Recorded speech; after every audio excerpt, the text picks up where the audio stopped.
Rubisco.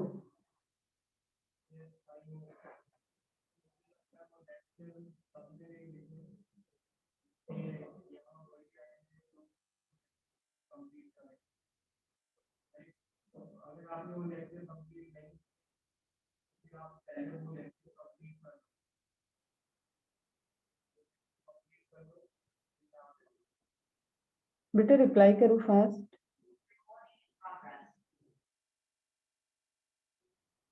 Arya, Debashish, दीक्षा, ईरा, जानवी, जहाना, मैत्री, मृणाल, सानिका, श्रेया, श्रेयस, श्रुति, सिद्धि, नेहा, सोहिनी, शुभान, तन्वी, उर्वी, वैष्णवी, वेदांत, विधि, विशाखा, योजना, साहिल।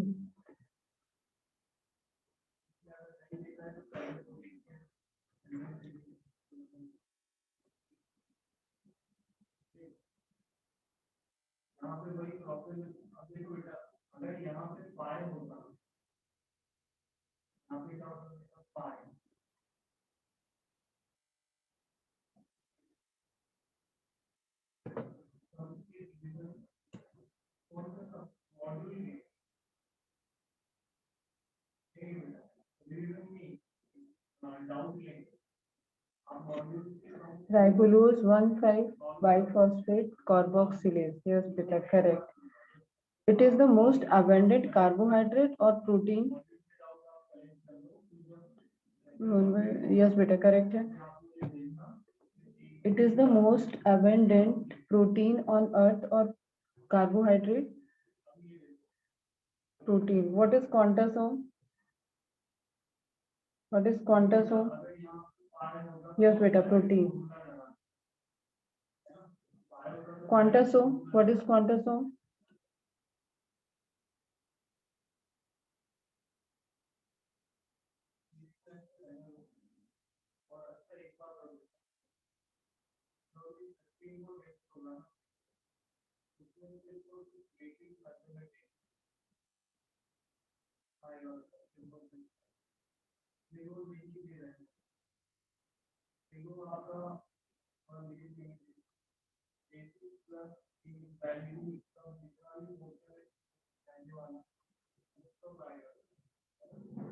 Photosynthetic unit which absorb light inside the thylakoid on the membrane of thylakoid.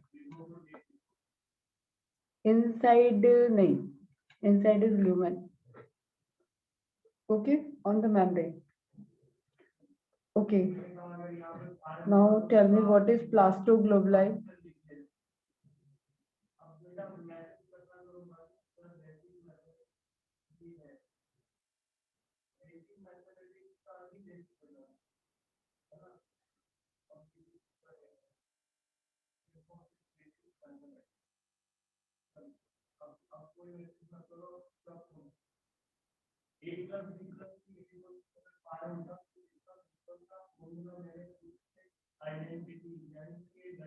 Plastoglobuli, beta. Plastoglobuli. What is plastoglobuli? And chlorophyll synthesis. ध्यान से सुनना question. Chlorophyll synthesis is under the control of cpDNA or nuclear DNA. Chlorophyll synthesis is under the control of cpDNA or nuclear DNA. Lipid droplets in stroma, correct? ये जो मैं पूछती हूँ ना ये सब क्वेश्चंस हैं बेटा, ध्यान रहना चाहिए, एकदम फटफट आना चाहिए लेक्चर के बाद। Under the nuclear DNA, okay correct है। सीपीडीएनए नहीं, न्यूक्लियर डीएनए, ठीक है। And synthesis of rubisco, which part synthesized in chloroplast and which part synthesized in under the control of main DNA, nuclear DNA?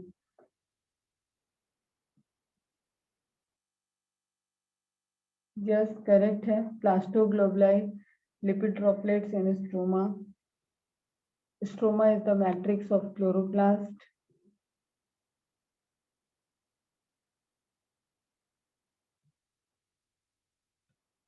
चलो last बताओ rubisco की unit and उसके बाद next start करते हैं।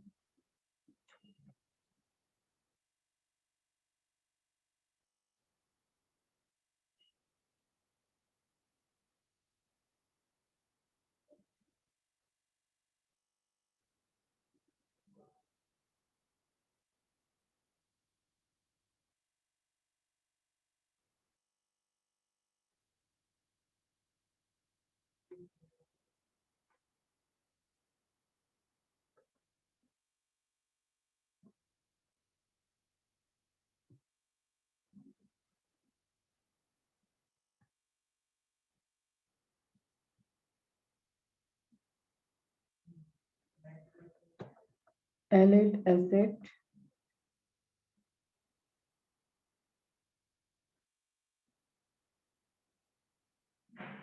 ओके चलो करेक्ट है। चलो ये देखो ध्यान से, अब क्लोरोप्लास्ट ऑफ एल्गी दिया हुआ ए ग्रेनल। ए ग्रेनल मतलब ग्रेनल में ग्रेनम ग्रेना की बात हो रही है and A means absent. Okay, granum absent रहेगा किसमें? Chloroplast of algae. एल्गी क्या है? हमारे लोअर प्लांट्स हैं, सबसे लोअर प्लांट्स है, प्लांट किंगडम के सबसे लोअर प्लांट्स है, जिनके पास न लीफ होता है, न स्टेम होता है, न रूट होता है। ओके, इनको बोलते हैं thalloids. Thalloid body, thallus like body होती है। You can't differentiate in root, stem and leaf. Okay, तो इन ये जो अपने लोअर प्लांट्स हैं, इनके क्लोरोप्लास्ट में ग्रेनम फॉर्मेशन नहीं होता है। दे आर जस्ट लाइक, ये सिंपल सा इमेज आप बना लोगे तो इससे आपको क्लियर रहेगी।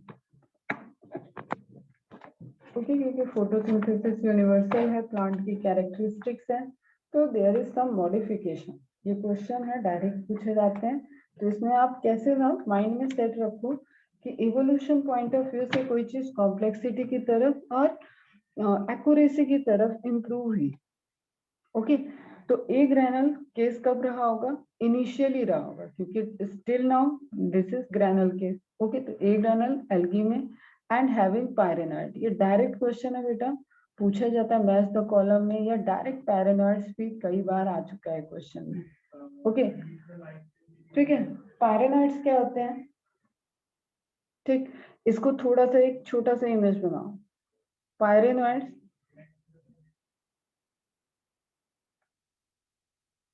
जो आपके क्लोरोप्लास्ट के अंदर फूड स्टोरेज बॉडी बन रही थी, उसी फूड स्टोरेज बॉडी में से पायरेनॉइड्स इस तरीके के कुछ स्ट्रक्चर हैं जहां पे प्रोटीन्स मॉलिक्यूल के चारों तरफ स्टार्च की शीट एक्युमुलेट हो गई है and it is the food.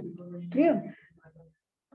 Algae को पढ़ाएंगे हम तो तुम वहां पे ये रिपीट भी होगा तुम्हें, और तुम पाओगे कि एल्गी का जो क्लासिफिकेशन है that is the based on pigmentation. ठीक है, pigmentation and food storage. Is it clear? तो एल्गी के क्लोरोप्लास्ट ए ग्रैनल है और उनके अंदर क्या प्रेजेंट है? पायरेनॉइड्स। पायरेनॉइड्स क्या होते हैं? पायरेनॉइड्स ऐसे फूड स्टोरेज बॉडी हैं, ऐसे स्ट्रक्चर हैं जिनके कोर में प्रोटीन है एंड प्रोटीन के चारों तरफ स्टार्च प्रेजेंट है। Is it clear? ये एकदम क्रिस्टल क्लियर रहना चाहिए। दिस इज नथिंग, ना कोई ये सेल ऑर्गेनल है, ना कुछ इसका फंक्शन अलग से आपको पढ़ना है। पायरेनॉइड्स आर द क्लासिफिकेशन का जो बेसिस है एल्गी का, that is the storage of food and types of food, storage of food and pigmentation. ठीक है, red algae, green algae, blue algae, इस तरीके से आप पढ़ते हो। रेड ब्राउन ब्लू में पढ़ते हैं, रेड ब्राउन एंड ग्रीन में पढ़ते हैं। तो ये इमेज बना लेना। Pyrenoids are associated with chloroplast, कभी भी माइटोकॉन्ड्रिया में मत ले जाना। They are the protein core having starch sheet. Protein core क्या हो गया? सेंटर में, सेंटर में। एंड ये क्या हो गया? Starch sheet. शीट किसी चीज की कवरिंग होती है, sheet is the covering. Okay, तो इसको लिखो पेरीफेरी। हाँ बेटा, पायरेनॉइड ही बता रही हूँ अभी तो। पायरेनोइड क्या है कि उस क्लोरोप्लास्ट के स्ट्रक्चर के अंदर उसके स्ट्रोमा में प्रोटीन सिंथेसिस हो रहा था एंड स्टार्च भी सिंथेसिस हो रहा था। There are certain storage body, उनका फॉर्मेशन हुआ उन स्टोरेज बॉडी की कैरेक्टरिस्टिक्स ये थी कि उन्होंने अपने चारों तरफ मतलब प्रोटीन के चारों तरफ स्टार्च की शीट बना दी। तो protein in core and starch sheet in periphery. Is it clear now? किसकी बात हो गई है? एल्गी की कैरेक्टरिस्टिक्स। ये सिर्फ कॉमन यूनिवर्सल कैरेक्टरिस्टिक्स नहीं है। ओके, किसकी कैरेक्टरिस्टिक्स है? एल्गी की। एल्गी क्या है? लोअर प्लांट्स है। ए ग्रैनल मतलब ग्रैना स्ट्रक्चर नहीं होगा, स्टैक ऑफ थाइलेकोइड नहीं होगा, अब्सेंट होगा, बट थाइलेकोइड के फोल्ड मतलब ऐसे आपको फोल्ड स्ट्रक्चर एक एक सिंगल सिंगल डिस्ट्रीब्यूटेड दिखेंगे जहां पे फोटोसिंथेसिस की प्रोसेस होगी। ओके, अब इसका स्क्रीनशॉट ले लो। ये भी डायरेक्ट क्वेश्चन है, कंपोजिशन पूछे जाते हैं। जिस तरीके से आपने प्लाज्मा मेम्ब्रेन में पढ़ा, सेल वॉल में पढ़ा, उस तरीके से कंपोजिशन आपको ध्यान में रखना है। In stroma 70s ribosomes are present. पता है आपको ये? Chemically the chloroplast is composed of 35 to 55 protein, 20 to 30% lipid, 9% carbohydrate, 9% chlorophyll. Chlorophyll higher नहीं देना है कभी भी, नेवर हायर पे नहीं जाना क्लोरोफिल को, ठीक है? कि क्लोरोप्लास्ट दिया तो सबसे हायर तो क्लोरोफिल होगा, नहीं बेटा। ये सब चीजें ऐसे हैं जैसे खाने में नमक डालते हो आप, लेकिन सब्जी सब्जी तो सब्जी होती है ना, नमक नमक होता है। तो क्लोरोप्लास्ट एक ऑर्गेनल है जिसकी मेम्ब्रेनस स्ट्रक्चर है, उसमें प्रोटीन होगा। जैसे ही मेम्ब्रेन की बात आ गई, क्लोरोप्लास्ट की डबल मेम्ब्रेन है। सोचो, थोड़ा सोचा करो। डबल मेम्ब्रेन है, उसके बाद थाइलेकोइड की मेम्ब्रेन है, तो इतनी सारी तो मेम्ब्रेन है इसके पास। तो सबसे ज्यादा स्ट्रक्चर कौन सा अवेलेबल हो जाएगा?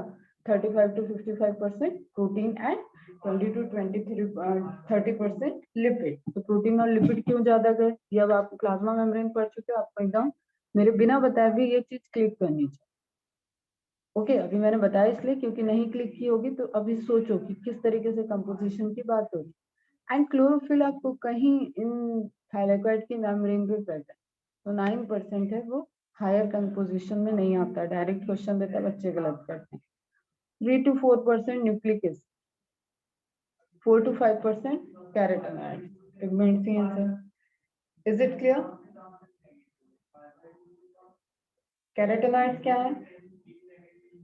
बताओ, व्हाट इज कैरोटीनॉइड्स?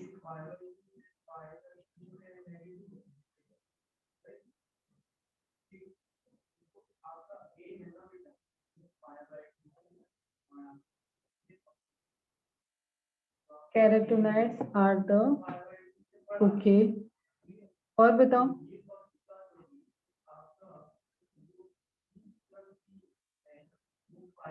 तुम लोग थोड़ा एक्टिव रहो, जल्दी जल्दी रिप्लाई करो थोड़ा।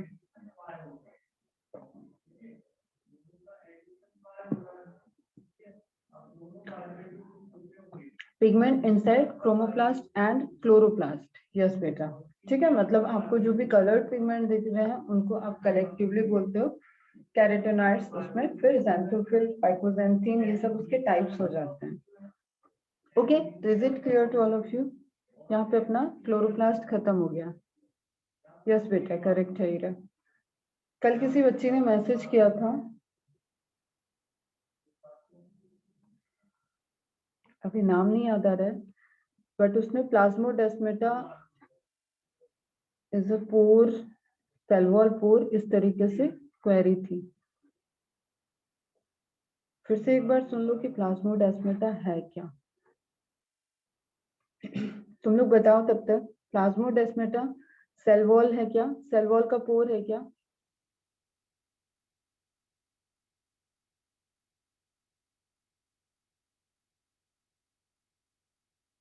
ये रेड कलर से मैं क्या बना रही होंगी बताओ तो? सबसे इनर साइड में है ये तो।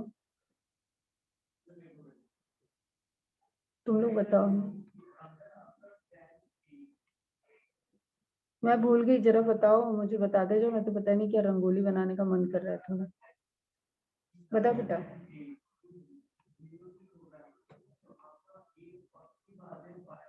Okay, yes yes correct. 3 option दे रही हूँ बस मैं, एक है मिडिल लैमेला, एक है सेल वॉल, एक है प्लाज्मा मेम्ब्रेन।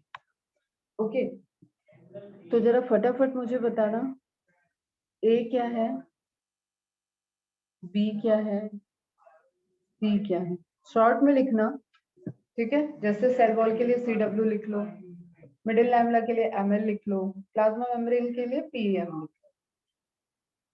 ए, वेरी गुड। मेरे को एकदम कॉन्सेप्ट वाइज चाहिए बेटा, तो सोच समझ के भले ही टाइम ले लो।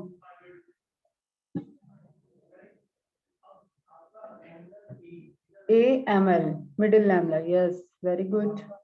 बी, यस बेटा करेक्ट है। B is CW, cell wall, yes very good. And last one C is plasma membrane. तो तुम्हें ये समझ में आ रहा है कि जब भी, हाँ करेक्ट है बेटा, सब करेक्ट बता रहे, वेरी गुड। तुम्हें ये देखना है बेटा कि जब हम पोर की बात कर रहे हैं तो दैट पोर इज, अब ध्यान से सुनना जरा, जब मैंने सेल वॉल के पोर की बात की है तो वो पोर यहाँ,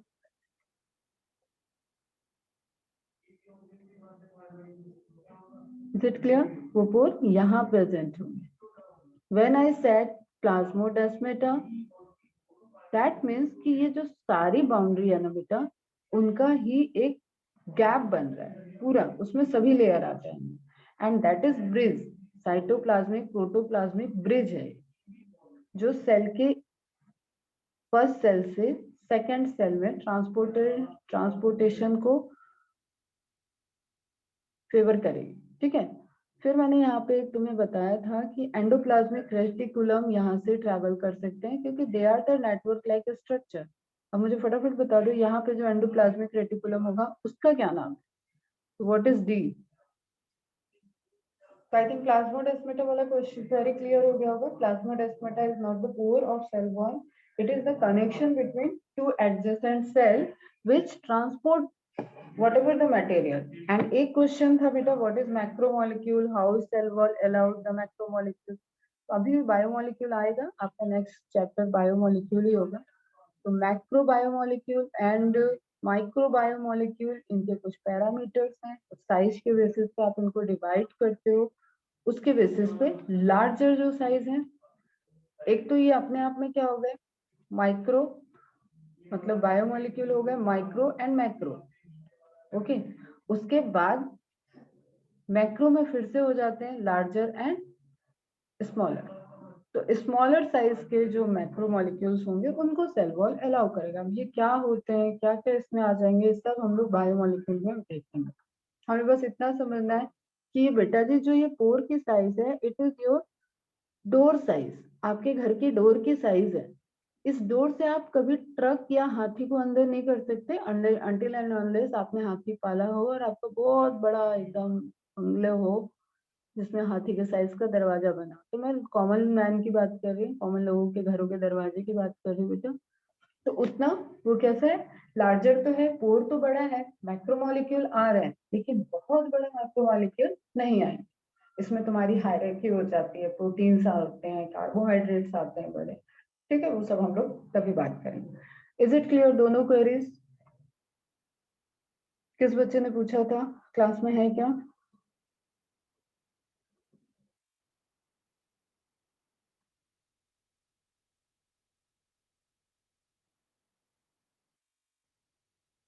चलो ठीक है, जिसने भी पूछा था आप सबको भी क्लियर रहना चाहिए। नाउ हम लोग अनदर क्वेश्चन देखेंगे। अब हम जो सेल की ट्रिप पे निकले हुए हैं और थोड़ा सा महीना भर सेल की ट्रिप ही कर रहे हैं, अभी करते भी रहेंगे।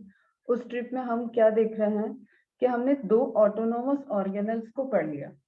नाउ इट्स अ टाइम कि हम ऑर्गेनल्स में और क्या दिख रहा है हमें सेल के कंपाउंड में, सेल के साइटोप्लाज्म में, क्योंकि अभी हम न्यूक्लियस को नहीं देखें, न्यूक्लियस को नहीं देखेंगे। तो हमें एक बड़ा सा, जो अभी मैंने आपको बताया, नेटवर्क नेटवर्क ठीक है, रेटिकुलम, उससे रिलेटेड स्ट्रक्चर हमें सबसे अबंडेंट अमाउंट में दिखेगा। ओके बच्चा, तो that is the group of organelle जो हम लोग देखने जा रहे हैं। वो क्या रहेगा, एक ग्रुप ऑफ ऑर्गेनल है जो कि endo means inner, inside the cell okay, membrane means ये ऑर्गेनल्स इस ग्रुप में जो भी आएंगे उनके पास मेम्ब्रेन होनी चाहिए, membranes, inside, inner, membranes system. Is it clear? इसमें सिंगल ऑर्गेनल नहीं होगा कभी भी, क्योंकि ये सिस्टम लिख गया। तो आप डाइजेस्टिव सिस्टम बोलते तो कोई एक ऑर्गन होता है क्या उसमें? That is the system, organ system. कई सारे ऑर्गन उसमें कंट्रीब्यूट कर रहे हैं, उसमें एसोफेगस है, बकल कैविटी है, उसमें आपका स्टमक है, इंटेस्टाइन है, पैंक्रियाज एसेसरी है, लिवर एसेसरी है। तो यू कैन सी कि there is contribution of different organ, okay, to form a system. Same way में यहाँ पे आपके कई सारे कुछ ऑर्गेनल हैं, मेन, कई सारे तो नहीं, मेन ऑर्गेनल्स उनको यहाँ पे इंक्लूड किया जाएगा, और एक मेम्ब्रेन ए से बी, बी से सी, सी से डी, इस तरीके से एक मेम्ब्रेनिक मूवमेंट आपको दिखेगा। Is it clear? और ये मेम्ब्रेन का मूवमेंट कोलैबोरेटिव होगा, मतलब कोऑर्डिनेटेड होगा, एक दूसरे को उनको पता है कि ए को बी को देना है, बी को सी को देना है, सी प्लाज्मा मेम्ब्रेन पे आएगा एंड ए आपका न्यूक्लियर मेम्ब्रेन से अटैच्ड होगा। अब देखो ये रफ है एकदम। Endo membrane system which lies between nuclear membrane and plasma membrane. Okay, इसमें ना प्लाज्मा मेम्ब्रेन को इंक्लूड करते हैं ना न्यूक्लियर मेम्ब्रेन को इंक्लूड करते हैं, इनके बीच में। तो A is ER endoplasmic reticulum, B is Golgi apparatus, ठीक है। और यहाँ पे आप लाइसोसोम को ले लेते हो मेनली, फिर कुछ कुछ और अदर भी ऑर्गेनल्स आ जाते हैं, आपको बुक में मिले। तो ओवरऑल इस सिस्टम को एक शॉर्ट फॉर्म में बोलते हैं GERD, okay, G for Golgi, ER for endoplasmic reticulum and L for lysosome. ये कुछ बात मेरी कहानी समझ में आएगी? क्या पढ़ने जा रहे हैं अब हम लोग?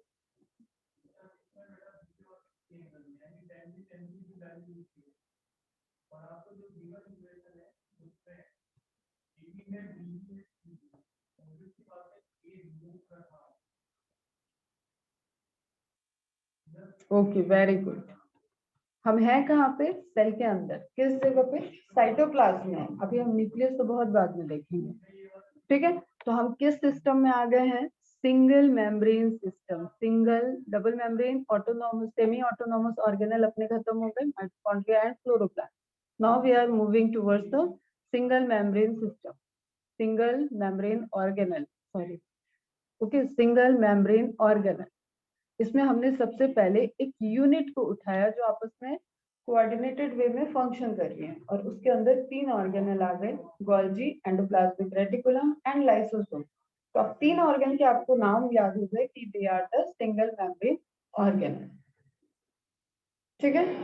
चलो अब इनको वन बाय वन देखते हैं हम, और एनसीईआरटी में देखना ये आपका प्रेजेंट है, आई थिंक सेल वॉल के बाद, कि माइटोकॉन्ड्रिया और प्लास्टिड के पहले दिया हुआ है। हम सिस्टम वाइज चल रहे हैं, हमें पहले हमने डीएनए वाला पोर्शन लिया है, सेमी ऑटोनोमस को लिया है, उसके बाद सिंगल डबल मेम्ब्रेन के स्ट्रक्चर को लिया है। Now we talk about the single membrane cell organelle, okay.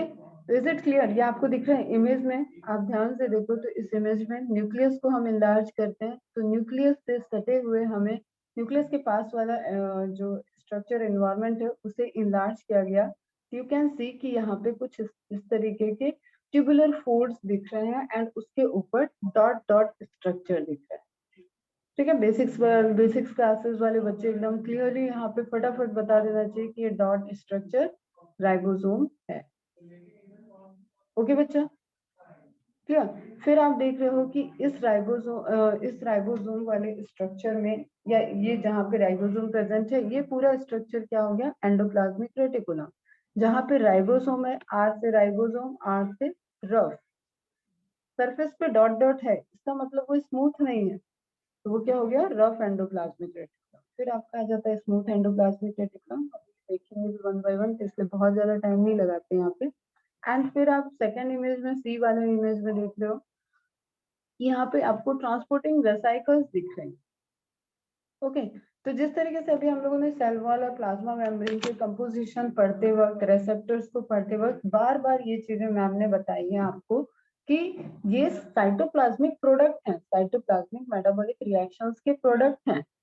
Okay, जैसे हम कैल्शियम पैक्टेट कह दें, मैग्नीशियम पैक्टेट कह दें, ग्लाइकोप्रोटीन कह दें, ग्लाइकोलिपिड्स कहें।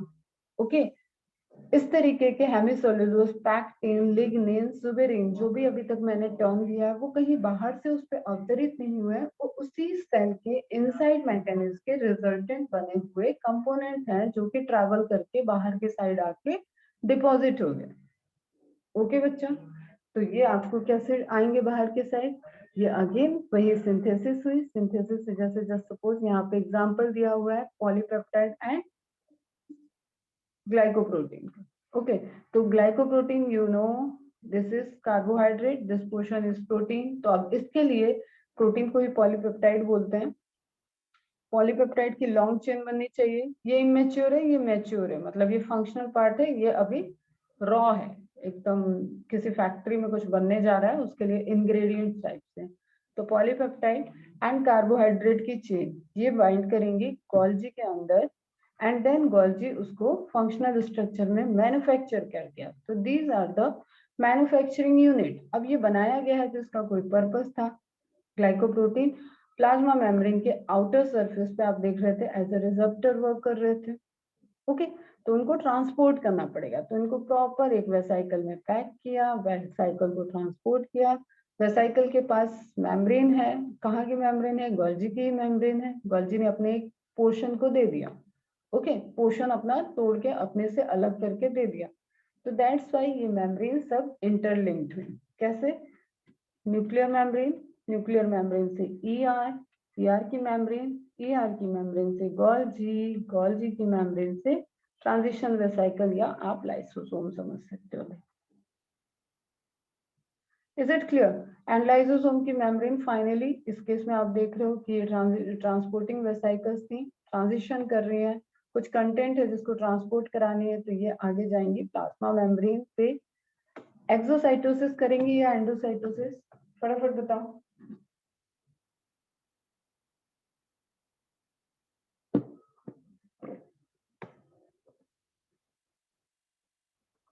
The process is exocytosis or endocytosis. एकदम अटेंटिव रहो, बाहर की तरफ जा रही है, अब इतना भी मैं बता दूं। सिक्रीशन अंदर हुआ एंड रिलीज बाहर हो रहा है, तो process is exocytosis. Very good, endo नहीं होगा बेटा, एक्सोसाइटोसिस। समझो ना, ध्यान से देखो। न्यूक्लियर मेम्ब्रेन से ईआर, ईआर से गोल्जी, गोल्जी से लाइसोसोम, पीएम। मैंने पहले ही बताया कि एनएम और पीएम के बीच में जो स्ट्रक्चर है that is endomembrane system. Okay, तो ये बीच में जो मेम्ब्रेन का ट्रेवल है उन्हीं का कोऑर्डिनेशन हमको पढ़ना है। अब बाहर कोई चीज जा रही है तो ये लास्ट वाली मेम्ब्रेन कहाँ, जो मेम्ब्रेन की प्लाज्मा मेम्ब्रेन की प्रॉपर्टी में आपने फ्यूजन पढ़ा था ना, डॉकिंग एंड फ्यूजन, याद है? डॉक करेगा एंड फ्यूज होगा, वही चीज है बेटा ये। ओके, वो जाके प्लाज्मा मेम्ब्रेन पे डॉक करेगा एंड देन फ्यूज हो जाएगा, कंटेंट जो है वो बाहर की तरफ रिलीज हो जाएगा, एंड उस वेसाइकल की जो मेम्ब्रेन थी that becomes a part of now plasma membrane. किसी को क्लास में नहीं समझ आई ये बात तो पूछो, कोई नया स्टूडेंट है तो भी पूछ सकता है। कोई भी इस प्रेशर में नहीं रहेगा कि वो पुराने लेक्चर कंप्लीट करेगा तब मेरे आज के लेक्चर समझेगा। सिंपल सी चीज है, आज की आज पढ़ाई करो, जो पहले का है वो आप बैकलॉग अपना क्लियर करते रहोगे, और उससे भी रिलेटेड डाउट, अभी से भी रिलेटेड डाउट ऑन स्पॉट पूछते चलो। ज्यादा आपको स्टोरेज हाउस नहीं बनाना है अपने ब्रेन के अंदर, पेंडिंग का, नॉलेज का बनाओ।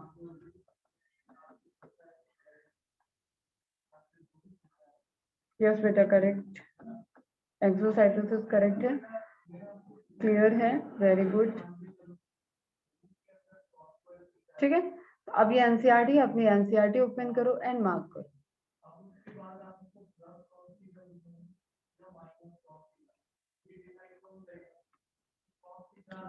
Okay, while each of the membranous organelle मतलब जिसमें membrane present हो, okay, membrane less नहीं होगा, membranous is distinct in terms of its structure and function. कोई भी चीज अगेन वही बात है, दैट इज स्पेशलाइजेशन। जो डेवलपमेंट के पॉइंट ऑफ व्यू से वो अपने फंक्शन के अकॉर्डिंग स्पेशलाइज हो चुके हैं। दैट्स वाई आपको माइटोकॉन्ड्रिया माइटोकॉन्ड्रिया की तरह दिखा, प्लास्टिड प्लास्टिड की तरह दिखा, क्लोरोप्लास्ट क्रोमोप्लास्ट अलग दिखा, उसमें भी वेरिएशंस आपने देखे। फिर ईआर आपको डिफरेंट तरीके से दिखेगा, गोल्जी आपको डिफरेंट तरीके से दिखेगा। ओके, तो its structure and function, many of these are considered together as an endomembrane system because their functions are coordinated। अब ये MCQ है, why they are called endomembrane system। ठीक है, तो many of these are considered together as an endomembrane system। Reason पूछा जाता है, option में आएगा because their function is coordinated। Option यही करेक्ट होगा बेटा, सब आपस में इंटरलिंक्ड होके वर्क कर रहे हैं। Okay, the endomembrane system include endoplasmic reticulum, Golgi complex या apparatus, vacuoles, lysosomes। वेसाइकल्स में वैरायटी हो जाते हैं फिर, बट हम एक मेन सिस्टम अगर एक पाथवे को लेके चलते हैं तो हमें वहां पे गर्ल सिस्टम दिखता है। एल वेरी कर सकता है, ठीक है, कि वो किस पाथवे में गया। अभी जैसे आपने सिक्रीटिंग वेसाइकल देखा तो वो लाइसोसोम नहीं था। अगर ये चीज एंडोसाइटोसिस होने के बाद, डाइजेशन के बाद उसके वेस्ट मटेरियल को बाहर रिलीज करना है, तो उसमें फिर लाइसोसोम आ जाता। पढ़ेंगे एक एक को ध्यान से। इतना हो गया, समझ में आया?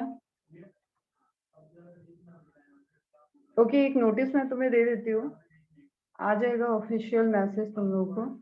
आप अपनी एनसीईआरटी वगैरह मार्क करते रहो, जैसे ही चैप्टर ओवर होगा उसके बाद कुछ कुछ डेज के आपको मार्जिन मिलेंगे, कुछ गैप्स मिलेंगे, आप अपने एमसीक्यू सॉल्व करो। जो आपको नोट्स बनाने के लिए रजिस्टर बताया था मैंने, उसमें एक आपका रेगुलर रजिस्टर बन रहा है जिसमें आपके नोट्स बन रहे हैं। एक मैंने बोला था कि आप जो एमसीक्यू सॉल्व कर रहे हो, अभी मैं मॉड्यूल का करा रही हूँ, मॉड्यूल का खत्म होते ही आपको एक एडिशनल पीडीएफ चाहिए। ओके, एक एडिशनल पीडीएफ रहेगी। और यहाँ तक आप इतना स्पीड बना लो बेटा, क्योंकि बायो में इसमें अराउंड 300-400 क्वेश्चन हो जाएंगे आप, तो आप इसको सॉल्व करने के लिए आप 1 वीक नहीं ले सकते हो, इतना मैं नहीं दूंगी। ओके, तो you have to be practice कि आप एक सिटिंग में 70 क्वेश्चंस करके उठो, तो 3 से 4 दिन में आप इसको कर लेना अच्छे से कंप्लीट। तो क्या रहेगा आपको कि जैसे ही चैप्टर ओवर होगा, जैसे जस्ट सपोज सेल चैप्टर आपका ओवर हुआ 20 अगस्त तक, एग्जांपल भी बता देती हूँ मैं, 20 अगस्त तक सेल चैप्टर आपका ओवर हो गया, तो आपको 5 डेज का गैप, 5 to 7 डेज का गैप दिया जाएगा। इन 7 डेज में आप मेरे दिए हुए सारे होमवर्क, सारे एमसीक्यूज, सारे जो मैं फ्लो चार्ट कहीं पे बोली हूँ तो उन सारे फ्लो चार्ट को एक रफ कॉपी, एक फेयर कॉपी में बनाइए, और एमसीक्यूज को आप अपने मॉड्यूल में कर रहे हो या कैसे भी कर रहे हो, उसका 1 लाइनर एक्सप्लेनेशन, जहाँ पे आपको डाउट आया, जो आपको लगा आपको एडिशनल लिखना है, कोई पॉइंट वाइज है आप मॉड्यूल में लिखो, कुछ है जो आप लिखोगे, ठीक है, जिससे रिलेटेड इंफॉर्मेशन को आप एक्सप्लेन करोगे। तो सिंपली नोटबुक में लिखना एक्सरसाइज 1, क्वेश्चन नंबर अगर 18 है, आपने सॉल्व किया था और वो समहाउ गलत हो गया, तो यहीं पे नीड है कि आप इसका एक्सप्लेनेशन लिखो। तो इसको आप नोटबुक में नोट डाउन करोगे और लिखोगे कि 18 का ए बी सी डी में कौन सा है, और आपको जो लगा था वो क्यों नहीं है, ये रीजन के साथ आप उसको लिख लोगे। एमसीक्यू सारे नोटबुक में नहीं करने हैं, उतना टाइम नहीं होता है। Okay, what I am saying कि जिस क्वेश्चन में आपको लगा कि आपको ये क्वेश्चन नहीं आ रहा है, उस क्वेश्चन को आप कंप्लीट करो, मुझसे डिस्कस करो, अपने नोट्स को दोबारा रिफर करो, एंड अगर उसके बाद वो आपको क्यों नहीं आया इसका रीजन के साथ एक्सप्लेनेशन, ठीक है, कि आपको लगा कि जैसे क्वांटासोम वाली बात थी, तो क्वांटासोम का आपको कॉन्सेप्ट क्लियर है, तो आप उसको लिखने की नीड नहीं है, आपको पता है आंसर की गलत है, आप पीछे जाओ आंसर की को करेक्ट करो और मार्क कर लो, ताकि इन केस जब आप रिवीजन करोगे ना साइंस चैप्टर के क्वेश्चंस का, तो you will be stop at that particular point जहाँ पे आपने मार्किंग की हुई है, तो आपकी एक मेमोरी में वो चीजें सेव रहेगी। तो आपको क्या सबमिट यहाँ पे दिखाना होगा, मैं कभी एनसीईआरटी मंगा सकती हूँ, कभी ये एमसीक्यूज मंगा सकती हूँ, ओके। और जो मैं पीडीएफ दूंगी उसका प्रिंट आउट निकाल के उसको सॉल्व करना है, उसको मंगा सकती हूँ। तो ये सब चीजें चैप्टर खत्म होने के 5 to 7 डेज में आपका कंप्लीट होना चाहिए। उसके बाद आपको सेंटर पे बुलाया जाएगा। अच्छे से प्रिकॉशन लेके आओ, लेकिन इतना एक्टिविटी मेंटेन करके रखोगे। ये समझ में आ गई बात सबको?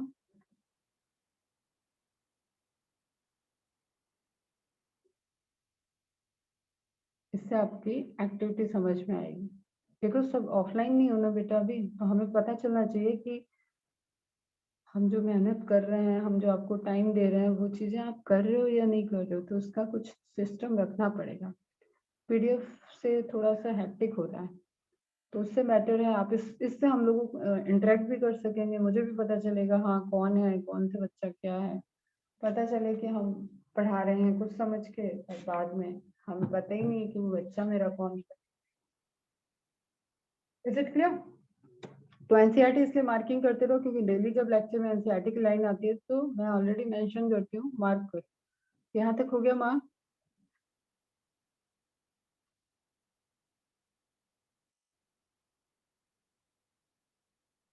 Since the function of the mitochondria, chloroplast and peroxisomes are not coordinated। देखो माइटोकॉन्ड्रिया अपने चैम्बर के अंदर काम कर रहा था, ठीक है। अब आप किचन में खाना बना रहे हो, क्लोरोप्लास्ट अपने चैम्बर में काम कर रहा है। आप किचन में खाना बना रहे हो तो ऐसा तो होता नहीं कि गैस लेके आप ट्रैवल कर रहे हो, स्टडी रूम में आ गए और आप वहां पे सीटियां लगा रहे हो, ठीक है। फिर खीर बनाते बनाते, आप पूड़ी छानते छानते आपने बोला कि इस रूम में मैं छोला बनाऊंगा, इस रूम में मैं खीर बनाऊंगा। ऐसा नहीं कर रहे हो ना, एक प्रॉपर प्लेस है आपके घर में कि जहाँ पे फॉर्मेशन ऑफ फूड हो रहा है। तो सेम वे में formation of energy mitochondria, formation of food chloroplast, तो they are very well organised and separated. Separated chamber है जिनके ऊपर बहुत ज्यादा रिस्पॉन्सिबिलिटी, उनको डिस्टर्ब नहीं किया जा सकता। उनको डबल मेम्ब्रेन में और एक्यूरेसी के साथ बाकी सबके काम करने के लिए जो नीड है वो ये बना देगा। ओके। तो जो इंडिविजुअल काम कर रहे हैं वो ऑब्वियसली एंडो मेम्ब्रेन सिस्टम में नहीं आएंगे, क्योंकि एंडो का मतलब इनर, मेम्ब्रेन का मतलब मेम्ब्रेन। तो इनर मेम्ब्रेन, इनर साइड में मेम्ब्रेनस ऑर्गेनेल तो ये है, ओके। लेकिन ये क्यों नहीं आएंगे, ये रीजन समझ में आया क्या? They are not coordinated to each other. इनके पास एंजाइम्स जा सकता है, इनके पास इनके नीड की चीज जा सकती है। आपके किचन में आप राइस खरीद के ला सकते हो, आप दाल, पल्सेस, ड्राई फ्रूट्स, ठीक है, फ्रूट्स, वेजिटेबल्स सब आप खरीद के वहां पहुंचा दो, लेकिन कुकिंग आप घूम घूम घूम के नहीं करोगे। ओके, समझ में आई मेरी बात? तो दैट्स वाई इन ऑर्गेनेल को हम रखेंगे क्या एंडोमेम्ब्रेन सिस्टम में, या नहीं रखेंगे? ऑलरेडी मैंने बता दिया एंडोमेम्ब्रेन सिस्टम में क्या क्या आएंगे, तो फटाफट जरा रिप्लाई करो। रीजन के साथ आपको समझ में आ गया क्या? चलो इसको अंडरलाइन करो। Functions are not coordinated, very good बेटा, not coordinated with the above component. With the above component means ER, Golgi, lysosome. इनसे इनका कोई कोऑर्डिनेशन नहीं है। स्टिल आई एम रिपीटिंग कि यहाँ पे सिंथेसिस करके इनके पास इंग्रेडिएंट वाला केस हो रहा है, ठीक है। मतलब सीपीडीएनए और एमटीडीएनए के अलावा जो न्यूक्लियर डीएनए पे आपने लोड डाला था वो तो ट्रांसपोर्ट होके जाएगा। ऑक्सीजन माइटोकॉन्ड्रिया को चाहिए, तो ऑक्सीजन सेल के अंदर पहुंची है वाया ब्लड। ह्यूमन की बात करते हैं, एनिमल्स की बात कर रहे हैं, तो वाया ब्लड ऑक्सीजन आया, तो अब वो ऑक्सीजन तो ट्रेवल करेगा प्लाज्मा मेम्ब्रेन से साइटोप्लाज्म से, साइटोप्लाज्म से फिर माइटोकॉन्ड्रिया की membrane, outer, inner, and then inner membrane से वो इलेक्ट्रॉन ट्रांसपोर्ट सिस्टम का पार्ट बन जाएगा। तो इंग्रेडिएंट आप देख रहे हो कि सब पहुंच रहे हैं, लेकिन फंक्शन ऐसा नहीं है कि माइटोकॉन्ड्रिया की मेम्ब्रेन टूट के जाके अपने को ब्रेक करके कहीं प्लाज्मा मेम्ब्रेन से फ्यूज होगी। With the above component, these are not considered as a part of endomembrane system. Is it clear? बच्चा reply fast.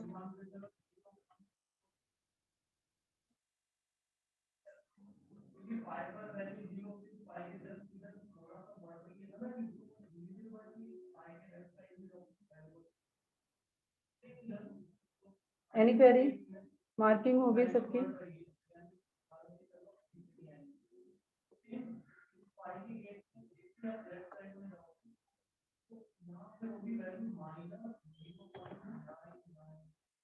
अब देखो बेटा, जो हमने आपको बोला है वो चीजें देखो, आप समझो, यहाँ पे सिर्फ समझो। आप ये मान लो, आप यहाँ पे चेयर लगा के बैठ लो और देखो इसको अच्छे से। ठीक है, ये आपकी चेयर, इस पे बैठ गए हो आप। ठीक, मैम यहाँ पे कथा बाँच रही है, सुना रही है, आपको बता रही है, उन चीजों को आप ध्यान से समझो। मैंने क्या बोला था? न्यूक्लियर मेम्ब्रेन और प्लाज्मा मेम्ब्रेन के बीच का coordinated membranes system is endomembrane system. तो देखो, ईआर का formation, this is the nuclear envelope. Nuclear envelope अभी मैंने नहीं पढ़ाया, तो इतना ध्यान में रखो, कितना तो बताया कि यूकैरियोटिक के पास न्यूक्लियर मेम्ब्रेन प्रेजेंट होती है। अगेन वहां डीएनए है, तो कैसा स्ट्रक्चर होगा? Double membrane. ठीक है, अब चलो, न्यूक्लियर मेम्ब्रेन दिख रही है तो कुछ चीज बता रही हूँ, एकदम अटेंटिव होकर सुनो। माइटोकॉन्ड्रिया की मेम्ब्रेन कैसी थी? अब मेरे साथ फटाफट इस तरीके की इमेज बना लेना। वहां क्रिस्टी है, माइटोकॉन्ड्रिया की मेम्ब्रेन में क्रिस्टी था। क्लोरोप्लास्ट की मेम्ब्रेन में अब एक्सेप्शन पे नहीं जाना है, या एल्गी का कहाँ बताया वो नहीं। अपन जब बात करते हैं ना, तो अपन हायर ऑर्गेनिज की बात करते हैं। वहां क्या था? स्टैक्स हैं, थाइलेक्वाइड्स एंड इंटरगैनल थाइलेक्वाइड्स। सिंपल सी बात। ठीक, आउटर मेम्ब्रेन इनर मेम्ब्रेन कैसी है? एक दूसरे के चारों तरफ है, मतलब पूरा है, पूरी प्रेजेंट है, लेकिन यहाँ इनर मेम्ब्रेन में फोल्ड हो गया। ओके, लेबल करने की नीड नहीं है आई थिंक, इसलिए टाइम नहीं देते हैं। न्यूक्लियर एनवेलप के केस में कैसा है? आउटर मेम्ब्रेन, इनर मेम्ब्रेन, इस तरीके से स्ट्रक्चर है। अब ये पूरा स्फेरिकल चला जाएगा, आप समझ लो।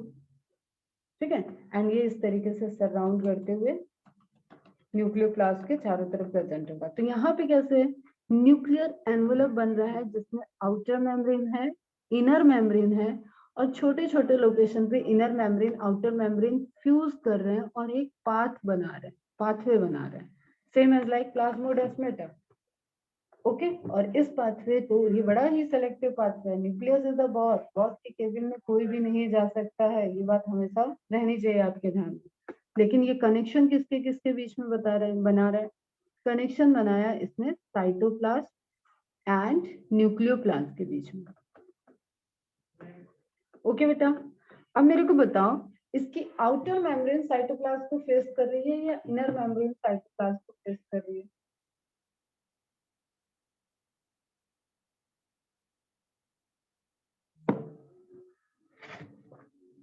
आउटर कर रही है। वेरी गुड, सभी एग्री कर रहे हो? कोई मेरे पे केस करने वाला है क्या इस लाइन से? एग्री कर रहे हो, वेरी गुड, कर जाओ फटाफट। तो अब देखो आप, मैंने बोला कि ईआर जो है, ईआर का ओरिजिन, पहला ईआर कभी तो बना होगा, सेल का पहला ईआर कभी तो आया होगा। ओके, तो उसमें कंट्रीब्यूट किसने किया? आपकी न्यूक्लियर मेम्ब्रेन की आउटर मेम्ब्रेन ने। अब देखो खूबसूरती इसकी, देखो ये आउटर मेम्ब्रेन ही है, बढ़ गई है, और इसने एक सेपरेट स्ट्रक्चर बना दिया जिसको आप ईआर बोल रहे हो। ठीक, अब ध्यान से देखो, जो आउटर मेम्ब्रेन की स्ट्रक्चर बन रहा है, ये एक ही मेम्ब्रेन आगे आ गई, तो एंडोप्लाज्मिक रेटिकुलम क्या हो गया? सिंगल मेम्ब्रेन स्ट्रक्चर हो गया। बोलो हाँ कि ना? एग्री? एग्री? जहां तक मैंने रेड कलर से पाथ बना दिया, वो हो गया आपका endoplasmic reticulum. Agree? Very good. Agree नहीं करोगे तो पीटोगे फिर, और क्या। चलो देखो, अब मुझे एक बात बताओ, ये बाउंड्री हो रही है, ये आउटर मेम्ब्रेन बढ़ रही है, बाउंड्री हो रही है, तो इसके बीच में जो लिक्विड है, जो बाउंड्री का एक स्पेस है, उसके बीच में आउटर मेम्ब्रेन और न्यूक्लियर की इनर मेम्ब्रेन के बीच वाला फ्लूइड ही आ रहा होगा। इसको भी एग्री कर जाओ फटाफट। ठीक है, स्ट्रक्चर समझो, स्ट्रक्चर समझो, यहीं पे प्रोटीन बनता है बेटा, यहीं पे लिपिड बनते हैं और आगे बढ़ जाते हैं। तो ये स्ट्रक्चर बहुत इंपॉर्टेंट है। आप डॉक्टर बनने वाले हो इन फ्यूचर, आपको पता होना चाहिए, आपने जिस मेडिसिन या जिस चीज का इलाज करने के लिए आप मेडिसिन दे रहे हो, वो डिजीज किस जगह हुई और उसका देने वाला ड्रग कहाँ पे जाके वर्क करे। वो प्लाज्मा मेम्ब्रेन पे वर्क किया, वो एंडोप्लाज्मिक रेटिकुलम की मशीनरी पे वर्क किया, वो न्यूक्लियर एनवेलप पे वर्क कर रहा है। तो ये सब चीजें बहुत क्लियर होना चाहिए। तो क्लियर है बेटा? इट इज लाइक कि आपके पास एक फ्लो है, एक पाइप है जा रहा है, और उससे उस पाइप से आपने एक एडिशनल पाइप और जोड़ दी, तो इसका लिक्विड ही इधर आ रहा है। ये कॉमन सी क्वेश्चन है बेटा, जो मेरे बच्चे गलत नहीं करते। इतनी कहानी समझ में आई? तो पहली एंडो मेम्ब्रेन सिस्टम का स्ट्रक्चर जो ऑर्गेनेल था दैट इज एंडोप्लाज्मिक रेटिकुलम, और इसका ओरिजिन कहाँ से हुआ? न्यूक्लियर मेम्ब्रेन की न्यूक्लियर एनवेलप की आउटर मेम्ब्रेन से, ओके, या न्यूक्लियर मेम्ब्रेन की आउटर मेम्ब्रेन से, तो भी करेक्ट है, ओके। और उसकी जो कैविटी बन रही है, ये एकदम नैरो कैविटी दिख रही है आपको, नैरो कैविटी बनती जा रही है। उस कैविटी में जो फ्लूइड होगा वो outer membrane and inner nuclear membrane के बीच वाला फ्लूइड है, वहीं से ये प्लाज्मा, ये मेम्ब्रेन बनती जा रही है और फ्लूइड बढ़ता जा रहा है। इतनी बात सबको क्लियर? ठीक, अब देखो इस मेम्ब्रेन के दो स्ट्रक्चर हो जा रहे हैं। एक तो ये जो अभी मैंने मार्किंग किया, एक आपको ये खूबसूरत से स्मूथ से स्ट्रक्चर दिख रहा है इस साइड, जिनके ऊपर डॉट नहीं दिख रहा है। ये क्या जादू है? ये जादू ये है कि इनके पास राइबोसोम नहीं है। राइबोसोम कहाँ बनता है? राइबोसोम न्यूक्लियस के अंदर बनता है। कैसे बाहर आएगा? इसी पोर से बाहर आता है। बाहर आके ज्यादा ट्रेवल करने का इसका मन नहीं करता है, यहीं पे बैठ जाता है, ओके। एमआरएनए कहाँ से बाहर आएगा? इसी न्यूक्लियर पोर्ट से बाहर आएगा। क्यों बाहर आ रहा है? क्योंकि वो बॉस से ऑर्डर लेने वाली सेक्रेटरी लिखती, तो सेक्रेटरी इंफॉर्मेशन लेके आएगी, राइबोसोम उसको कैच करेगा, एक यहाँ पे फ्री राइबोसोम है, ये पकड़ के लाएगा कि इधर रास्ता नहीं है, इधर रास्ता है। दोनों राइबोसोम मिले, प्रोटीन सिंथेसिस की यूनिट बनती है और प्रोटीन सिंथेसिस होने लगता है। पूरा एक चैप्टर है ये 12th का आपका, इतनी छोटी स्टेप नहीं है इसमें। So what I am saying कि पहला ऑर्गेनेल एंडोमेम्ब्रेन सिस्टम का towards the nuclear membrane present है एंड दिस इज रेटिकुलम, तो इसका नेटवर्क पूरा प्लाज्मा मेम्ब्रेन तक जाएगा। इसका नेटवर्क प्लाज्मोडेस्माटा से क्रॉस होके दूसरी सेल तक भी जाएगा। समझ गए? ठीक है, that's why it is endoplasmic reticulum, plasma के अंदर का network. Skeleton is cytoskeleton. Reticulum is endoplasmic reticulum. Okay, अब क्या बात आती है भाई? एंडोप्लाज्मिक रेटिकुलम जस्ट सपोज इसने बनाया था प्रोटीन, प्रोटीन को इसने वेसाइकल से रिलीज कर रहा है।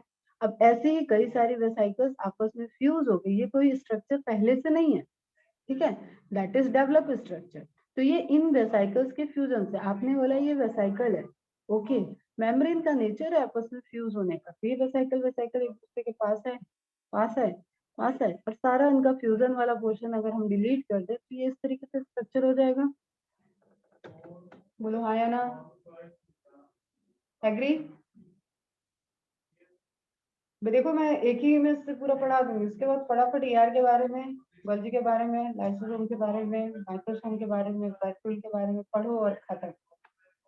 क्लियर है? Okay, very good. तो अभी यहाँ पे ये जो चेयर पे बैठा रखा है उसको जरा गर्दन घुमा के मूवी देख, ठीक है। तो ये वेसाइकल्स गई, पास हुई, आपस में गई, फ्यूज हुई, गोल्जी को बना लिया इन्होंने। अब गोल्जी तो अभी जैसे ग्लाइकोप्रोटीन का एग्जांपल था, गोल्जी का एक रिसीविंग फेज है, एक ट्रांसपोर्टिंग फेज है।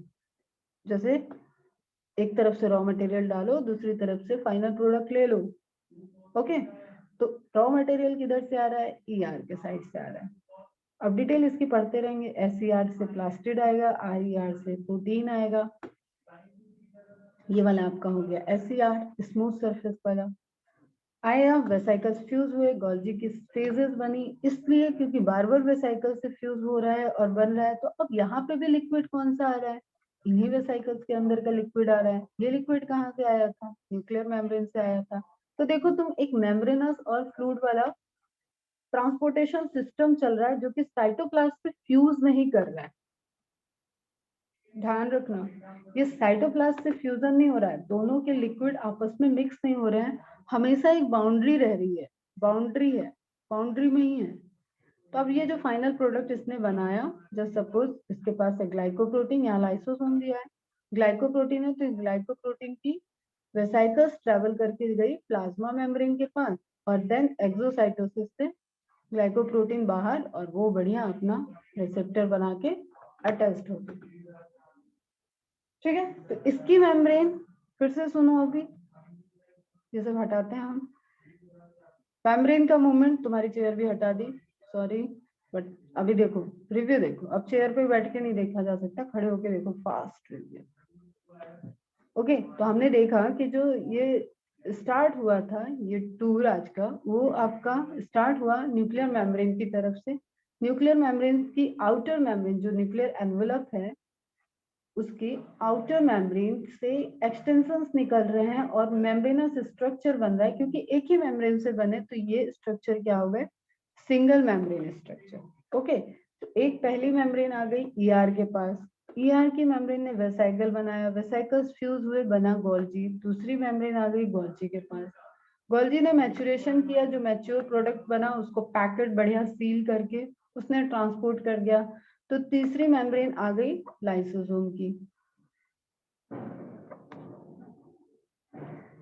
ओके, अब लाइसोसोम कहाँ गया, मैंने बताया यहां से स्टार्ट किया अपन ने एनएम, खत्म कहाँ करेंगे, पीएम। तो ये तो क्योंकि बेटा स्केमेटिक डायग्राम है, क्लियर। इस तरीके के मल्टीपल SS3, मतलब इस तरीके की आपकी यूनिट सेल के अंदर वर्क करती रहे, एंड जिनकी मेम्ब्रेन आपस में फ्यूज हो रही है, एक्सचेंज कर रहे हैं मटेरियल, वो आगे की तरफ बढ़ते जा रहे हैं और फाइनली जाके प्लाज्मा मेम्ब्रेन से फ्यूज हो रहे हैं। तो in between the plasma membrane and nuclear membrane, the system is endomembrane system. I think clear हो गया सबको? कोई क्वेरी है क्या? Any query?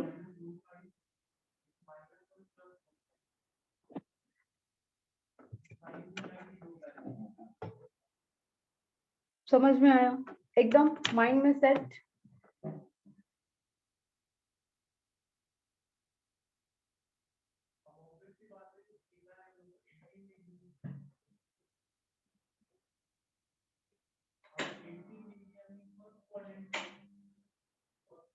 Now again NCERT है, point 8, point 5, point 3, point 1.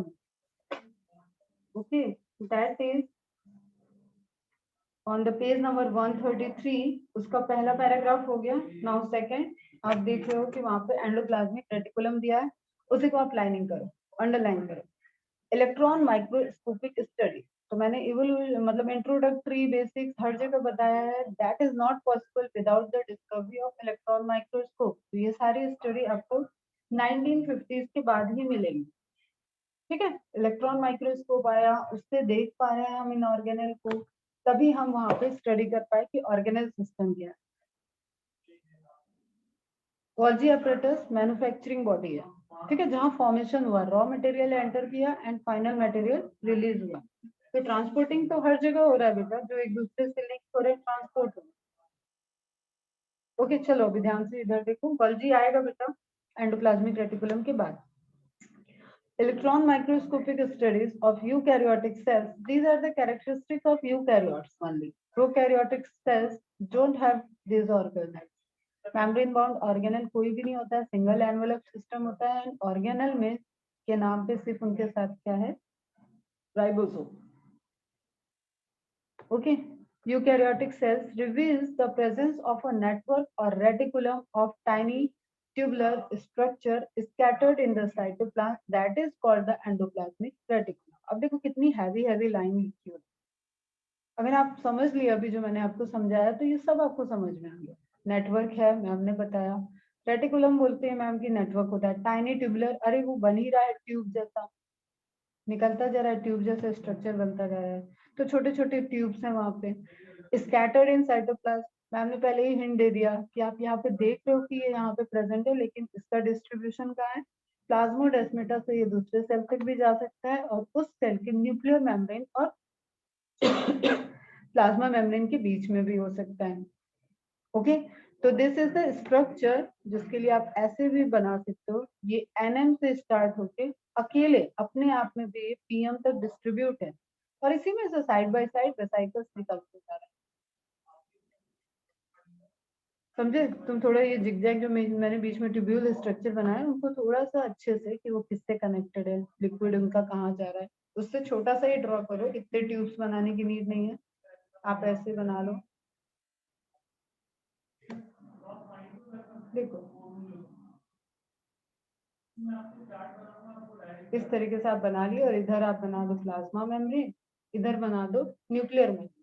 But what I am saying, उसके लिए आप ध्यान रखना कि इसी न्यूक्लियर मेम्ब्रेन से एंडोप्लाज्मिक रेटिकुलम के बनने के बाद इसी मेम्ब्रेन से वेसाइकल्स बन रही है, तो वो बीच बीच में बनती जाएंगी। दैट्स वाई जो फंक्शन चल रहा है एंडो मेम्ब्रेन सिस्टम वो भी एनएम से पीएम के बीच में, लेकिन एंडोप्लाज्मिक रेटिकुलम इटसेल्फ वो डिस्ट्रीब्यूटेड है from nuclear membranes to plasma membrane. And बेटा जो चीज दूसरी सेल में चली जा रही है उसकी तो बात ही हम क्या करें, डेस्मोटिब्यूल बोलते हैं उसको, जो आपका प्लाज्मोडेस्माटा रीजन में एंडोप्लाज्मिक रेटिकुलम प्रेजेंट होता है। Okay, the tiny tubular structure scattered in the cytoplasm, mark करो, दैट इज कॉल्ड ईआर।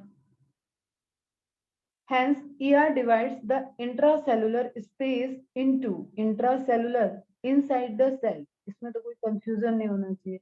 अभी मैंने तुम्हें एक हिंट दिया कि लिक्विड नहीं मिक्स हो रहे हैं। लिक्विड कहाँ कहाँ है? लिक्विड साइटोप्लाज्म में है, लिक्विड न्यूक्लियोप्लाज्म में है, लिक्विड आपके न्यूक्लियर एनवेलप के आउटर मेम्ब्रेन और इनर मेम्ब्रेन के बीच में था, और आउटर मेम्ब्रेन से जो इवॉल्व हो रहा है एंडोप्लाज्मिक रेटिकुलम उसके बीच में अगेन कैविटी आ रही है, तो वहां पे भी लिक्विड प्रेजेंट है, ल्यूमेन बोलते हैं उसको।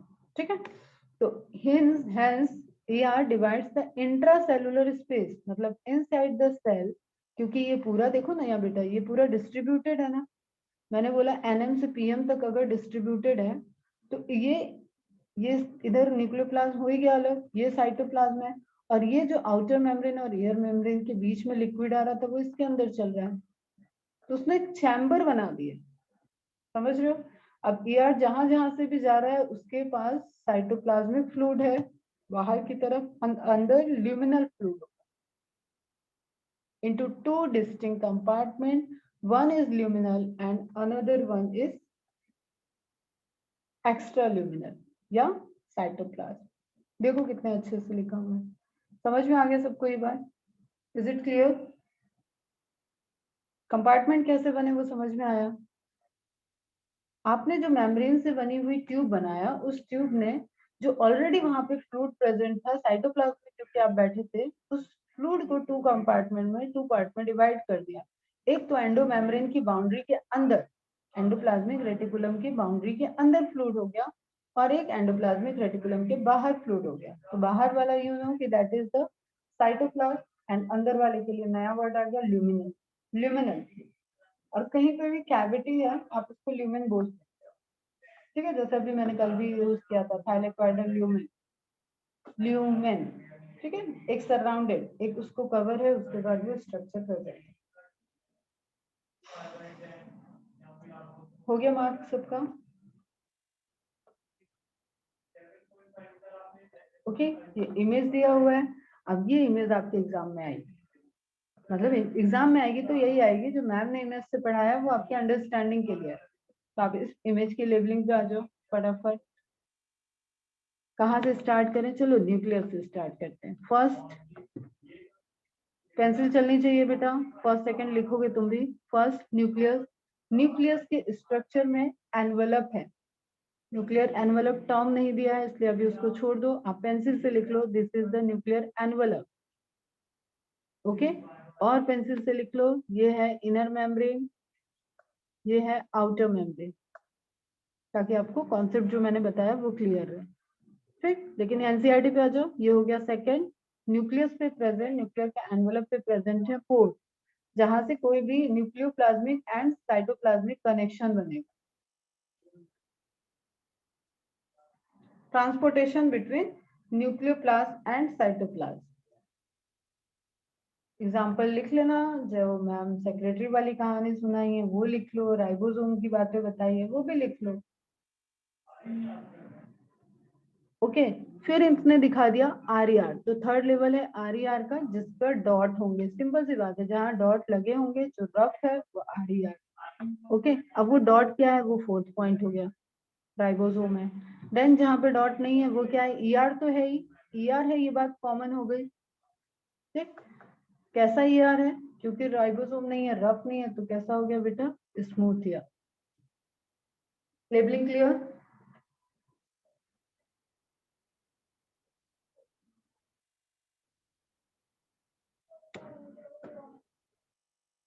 लेबलिंग क्लियर बेटा? कोई क्वेरी?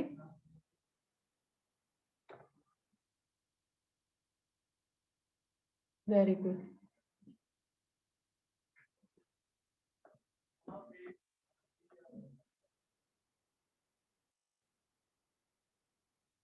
ओके, गोल्जी वाले इमेज को बाद में देखेंगे। द ईआर ऑफ एन, अब थर्ड पैराग्राफ है ईआर का ही, ईआर का सेकंड पैराग्राफ, पेज का third paragraph. The ER often shows ribosome attached to their outer surface. The endoplasmic reticulum bearing ribosomes on their surface is called rough endoplasmic reticulum, RER हो गया। In the absence of ribosome, they appear smooth and are called smooth endoplasmic reticulum, SER। कर लो फटाफट underline, समझा हम चुके ही हैं, कुछ पूछना है तो तुम पूछ लो।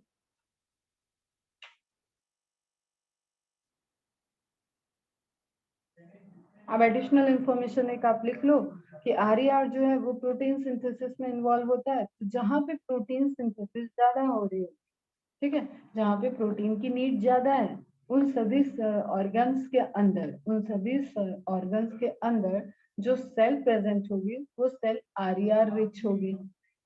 ठीक है, जहां लिपिड की सिंथेसिस ज्यादा होती है उन जगह पे क्या प्रेजेंट होगा, एसईआर प्रेजेंट होगा। ठीक है, स्टेरॉयडल हार्मोन्स आ जाते हैं। तो the endoplasmic reticulum SER, RER is frequently observed in the cell, underline करो, actively involved in protein synthesis and secretion।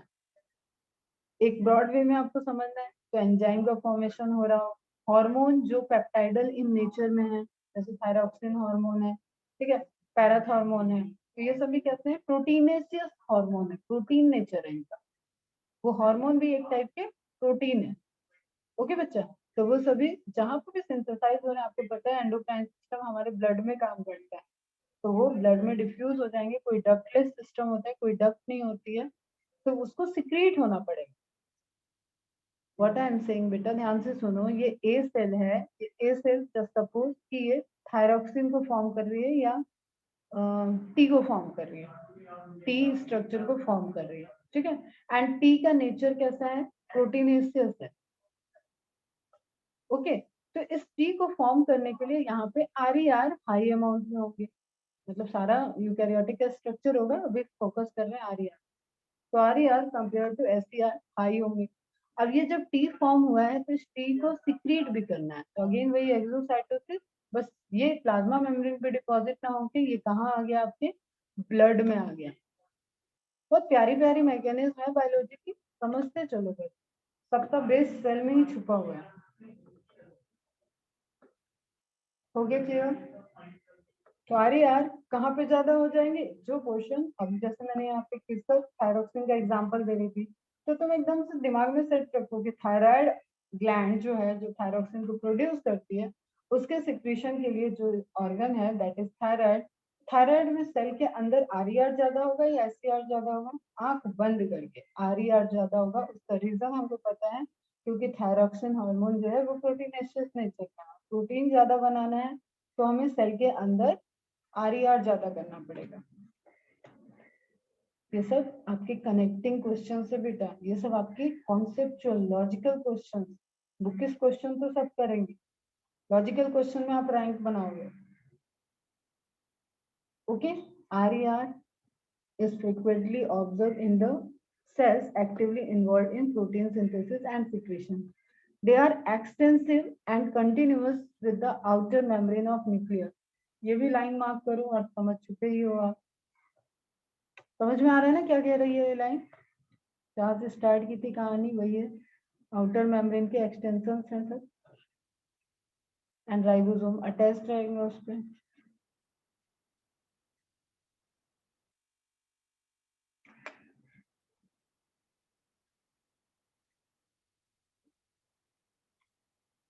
Okay, the smooth endoplasmic reticulum is the major site for the synthesis of lipid। तो lipid और protein दोनों को RER SER इस तरीके से आप mark कर लो। और साइड में जो आपका इमेज है ना बेटा, इमेज के नीचे यहाँ पे जगह है ना, जो यहाँ जो जगह दी है इसके नीचे, यहाँ पे लिख लो RER protein and SER outer membrane वाली चीज मैंने यहाँ पे मेंशन करा दी पेंसिल से। तो कुछ इन्फॉर्मेशन जो आपके डायरेक्ट क्वेश्चन के हैं तो आप यहीं पे लिख लो। तो ये पैराग्राफ के भी बाहर आ जाएंगे एंड पैराग्राफ में आपने हाईलाइट कर लिया। Is it clear?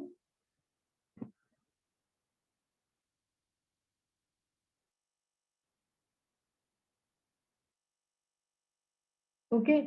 In animal cells, lipid-like steroidal hormones are synthesized in SCR. अभी बेटा देखो, थोड़ी देर पहले ही मैंने बताया कि थायरोक्सिन हार्मोन्स जो है वो कैसा नेचर है, प्रोटीनेशियस। तो ऐसे हार्मोन जो प्रोटीन के नहीं है, लिपिड ओरिजिन के हैं, उनको क्या बोलते हैं अपन? Steroidal hormone. इनके बारे में बात करेंगे डिटेल में बाद में। Is it clear? Steroidal hormone protein lipid basis के हैं, इसलिए इनके पास भी क्या होंगे? ऐसी सेल्स के पास एससीआर होगा ज्यादा। Is it clear? चलो बस अभी यही पे एंड करेंगे आज। कल देखेंगे endoplasmic reticulum beyond the NCERT and then उसके बाद गोल्जी apparatus देखेंगे। Is it clear? मैकेनिज्म समझ में आ जाने चाहिए, टाइप्स ऑफ एआर के पार्ट्स ये सब हम लोग पढ़ेंगे। एनी क्वेरी बच्चा? इस इमेज का स्क्रीनशॉट ले लो तुम।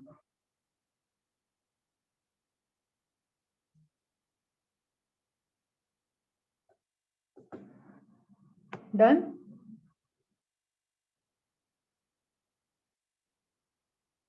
ओके गुड, चलो बाय बाय, टेक केयर।